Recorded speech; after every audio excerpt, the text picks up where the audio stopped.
Dr. Bernard Casey, who will be providing us with our first keynote speech with the title Early Withdrawals from the Employees Provident Fund, Malaysia's Response to the COVID Pandemic.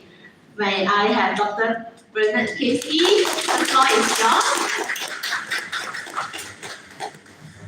Thank you very much. Thank you very much to the university for inviting me. Thank you in her absence to the Dean, who is now in Taiwan, who I got to know at a conference in London a year and a half ago, and this is the reason why I am here today. One of the parts of the broad title of this conference was Challenges Across Various Frontiers. So I'm going to try and do my best to be a challenge across various frontiers. I'm going to be talking about pensions, and the reason why I'm talking about pensions is, as was said, I have spent an awful lot of time working on aspects of the economics of demographic change, and therefore pensions is a part of this.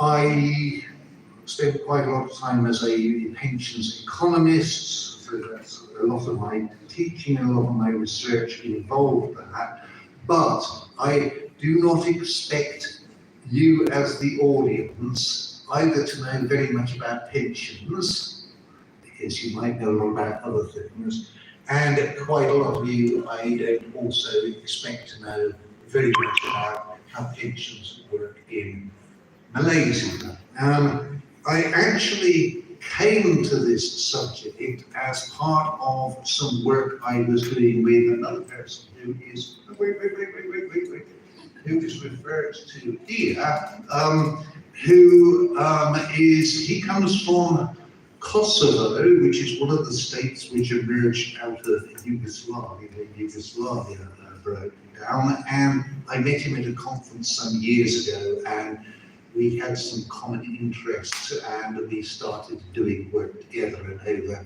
several years we had done different subjects, but we were working on we started working on an aspect of pensions when he all of a sudden said to me, and by the way, do you know what they are doing in my country? And I said, no, I don't know what they're doing. He told me, and it was out of that discussion, which was about Kosovo to begin with, that the study which I'm going to make reference to today comes from. Because in fact in Kosovo, as you will see, quite a lot of countries did things that were rather similar. So I learned quite a lot about Malaysia from outside. I've learned more when I have been here, even in the last few days. Okay, next please. Right, so this is briefly what I will talk about. I'm going to talk a little bit about COVID, well, we all know about that. I'm going to say a bit more about pension schemes and these specific schemes which allow people to take money out of their pension schemes as a sort of income replacement during the COVID lockdown and during the disruption of labour markets and the disruption of life during the COVID period. I will say for probably quite a lot of you a little bit about what happens in Malaysia. Specifically, I'm going to say something about how people responded to this. Did people think this was a good thing, a bad thing, and if they thought it was a good thing, why, or if it was a bad thing, why? And so you'll get some general comments upon me and some Malaysia-specific comments, because I hope that I kind of know enough to also make a few small recommendations as well, without being too arrogant in what I am doing. Next, please.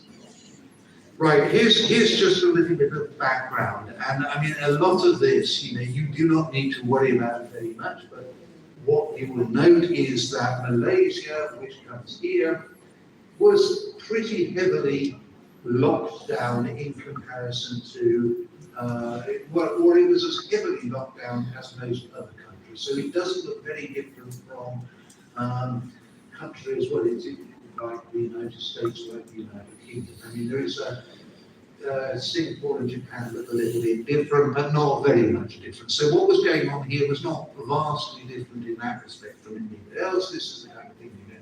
The thing which is more interesting in the sense is that COVID had a greater impact in some countries than it did in others. So you look at what happens in the United States, the United Kingdom, and then Malaysia is much lower. It's true that other countries are also are very much lower. And there is the differences of the impact of COVID as opposed to some of the responses was very different across countries.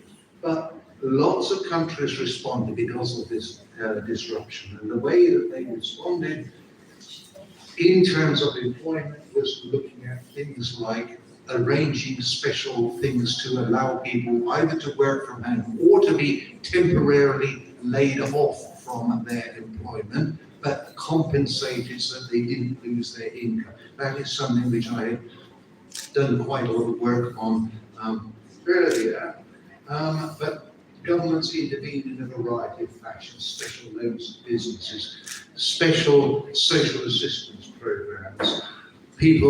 Banks were engaging in substantial monetary expansion. So if you look across countries, you will find different countries more or less aspects of these kinds of responses. And I'm going to talk about the Malaysian response in particular.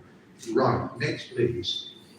Now, what I did with my colleague Artan was we actually did scour evidence from international organizations, national governments, looking at a little bit about what was written about in academic articles, but was very little about. So we were looking at